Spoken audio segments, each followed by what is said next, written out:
guys, welcome back to Random Adventures.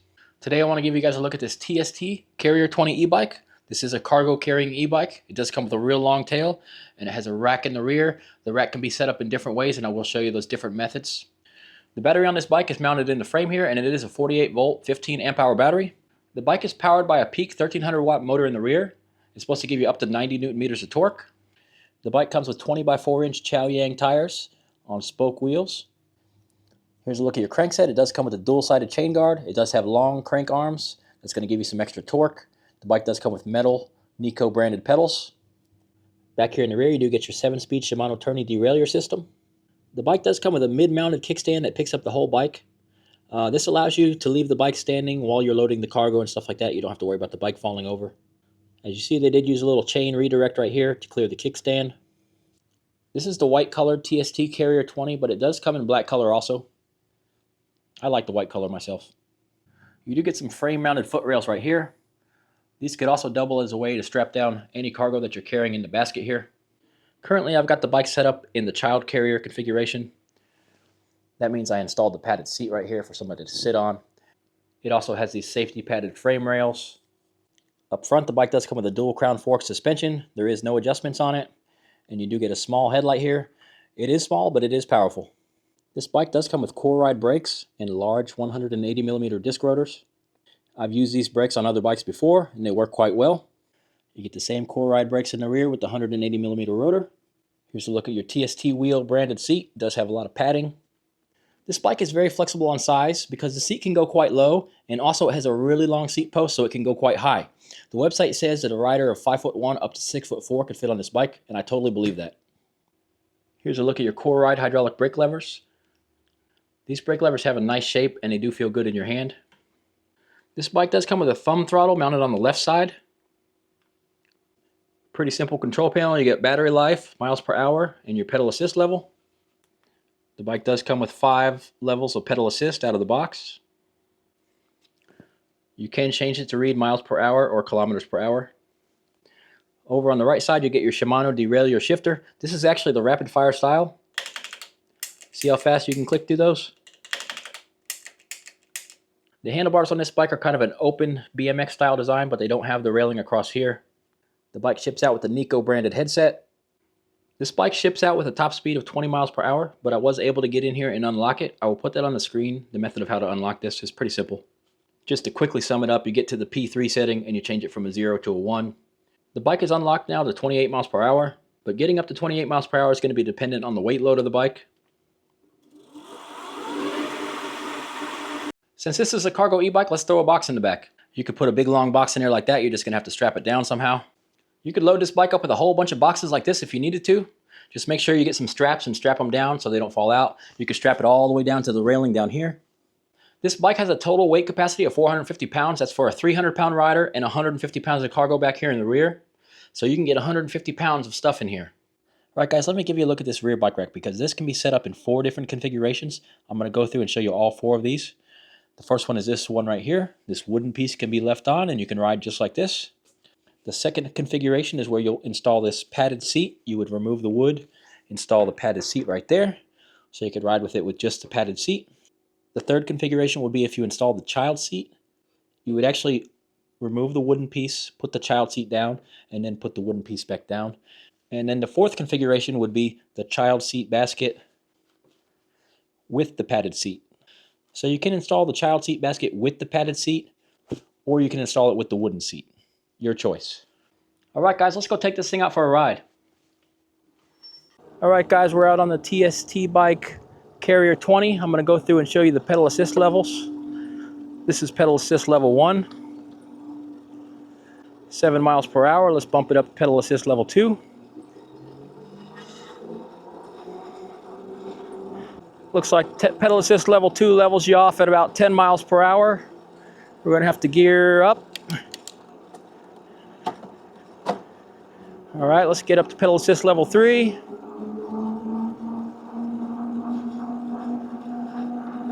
Gives you a nice comfortable 15 miles per hour on pedal assist level 3. When we get back up here on top to the level ground, we'll do pedal assist level 4 and 5. This bike was locked to 20 miles per hour out of the box. pretty typical. And I went ahead and unlocked it to where it could go 28 miles per hour. I do weigh 215 pounds, so I'd be surprised if this thing can get me up to 28 miles per hour, but we will see what it can do.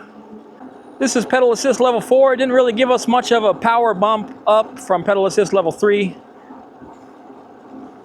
It's got us rolling at 16 miles per hour. I am in top 7th gear, and it's a pretty nice pedal cadence on pedal assist level 4. No problem at all. You can keep up pedaling at this speed. When I get up here a little farther, I'll flip it around and we'll see what our top speed is. All right, guys, I bumped it up to pedal assist level 5. Let's just go ahead and do a little acceleration run while we're at it here. 0 to 20. We'll see what it does using the throttle only. And then we're going to continue on to the radar gun, putting in some pedaling, and see what our top speed is. All right, no pedaling at first. Acceleration run, throttle only. Hey, that's not bad. It's not bad at all. There's 20. All right, now I'm going to get some pedaling in here and we'll see what our top speed is. 215-pound rider on the TST Carrier 20 electric bike.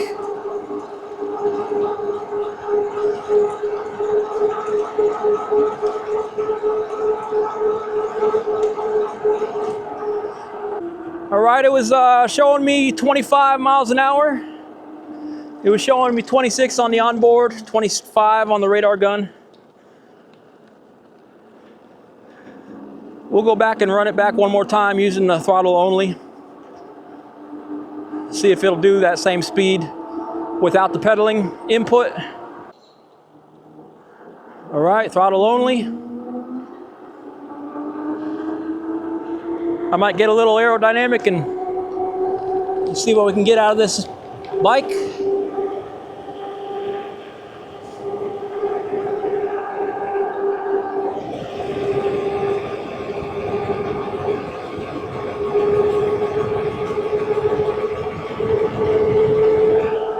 Showing 26 on the radar gun.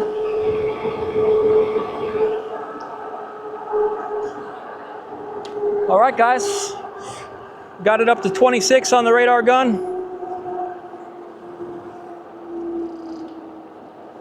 And onboard was showing 26 that time also. Not bad when you give it a little tuck. This bike is absolutely not meant to be an absolute speed demon. But that's pretty fast. That'll definitely get you where you want to go.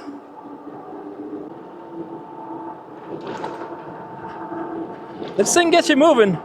When you're riding on a cart path like this, going over 20 miles an hour feels pretty fast.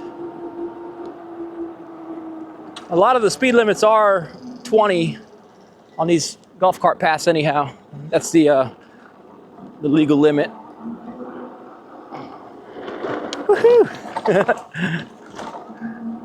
We got ripping around that corner there. I wasn't ready for it.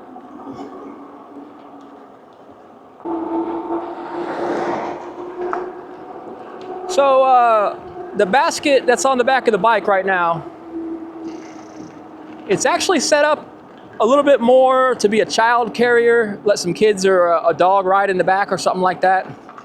It doesn't really have sides to keep your cargo in, but I do believe you could get a couple egg crates, or you find the right size basket or something to fit right in there, and you'll be able to put a bunch of stuff in those baskets, and you won't be worried about losing it off the side. If you're carrying bigger cargo, boxes, stuff like that, you can use some straps to strap your cargo down.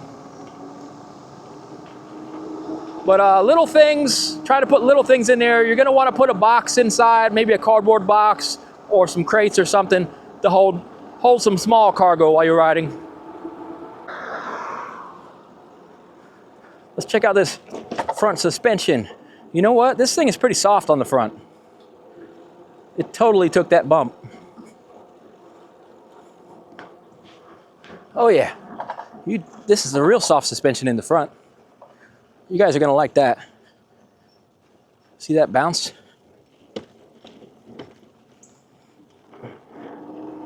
It's a hardtail in the rear, and it does not have a suspension seat post, so if you buy this bike, you might want to just go over and put your suspension seat post in the shopping cart while you're at it.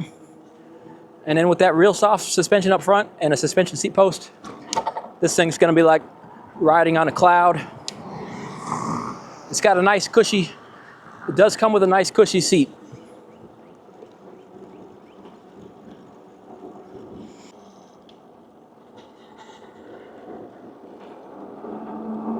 All right, this bike has the 180 millimeter core ride brakes. Let's get up to 20 here. Well, 19 and I don't even want to lock them up because, yeah, it's a little loud. Let's try it again. Obviously, you heard back there that you can easily lock these tires up. So let's try it again here from 20. Yeah, you can totally lock the tires up, drag the tires. So that's actually not ideal, of course. Your best stopping power is going to be right before you lock them up. So, but this bike having 180 millimeter brakes, it's got some great stopping power. These are hydraulic brakes. These are the core ride hydraulic brakes. I've ridden these on a couple other bikes, and I do like these brakes.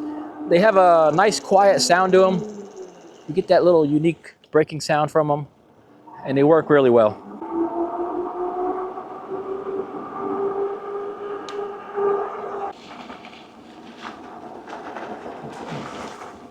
This thing rides pretty good over the bumps for being a hardtail.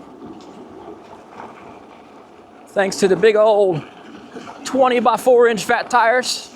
Look at this, we got the Grand Canyon washout here. Hey man, this thing can handle the bumps decently.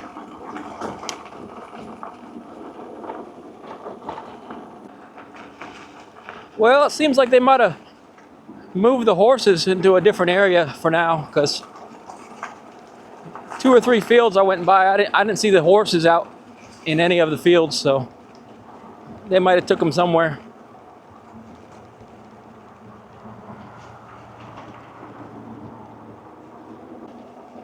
I love riding down this part of the road. It's unique. You know, you got so many trees on either side. It always feels a little bit cooler down here. I think it's like totally shaded.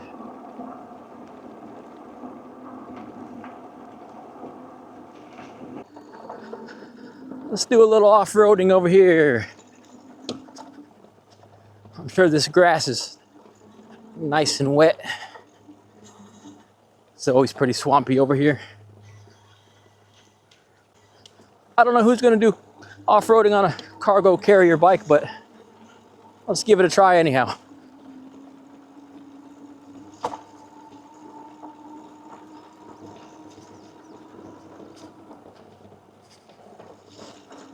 Piece of cake, man. This thing's riding real nice out here, actually. This bike might not have a lot of top speed, but it does have real good torque. It's got that low end grunt. I think it was 90 Newton meters of torque. Feels surprisingly good out here, actually, in the grass. Heck yeah. Woohoo! Chase some of these birds.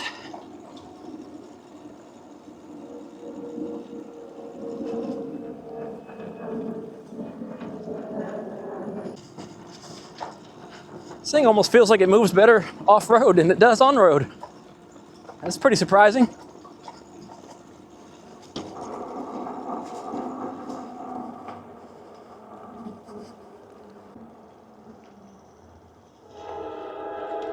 Goodness gracious.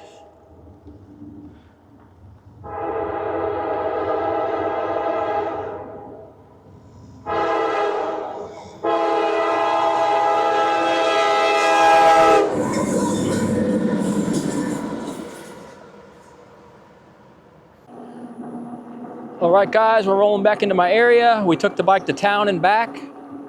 Let's see how many miles we've put on it so far. Looks like we've done 12 miles on this trip, and we're still showing 3 bars of battery life left. So if I had to make an estimated guess, this thing is going to get at least 25-30 miles of range. If you need a cargo bike, this thing can definitely get the job done. It's not no fire-breathing demon of a bike or anything like that. It's a little bit mild on the power, but it does go 26 miles per hour when you need it to, with a 200-pound rider, 215-pound rider. It's a good-looking bike. It's pretty smooth. It's got great brakes. It does have a real soft front suspension, which I do like. You can ride with your kids in the back. You could ride with your dog in the back. You could use it for business, Uber Eats, some other type of carrying business, DoorDash, whatever. So yeah, I will put the link to this bike in the description below if this is the bike for you. We appreciate you watching. Please hit like and subscribe on the videos. Helps the channel out for free. And we'll catch you guys in the next one.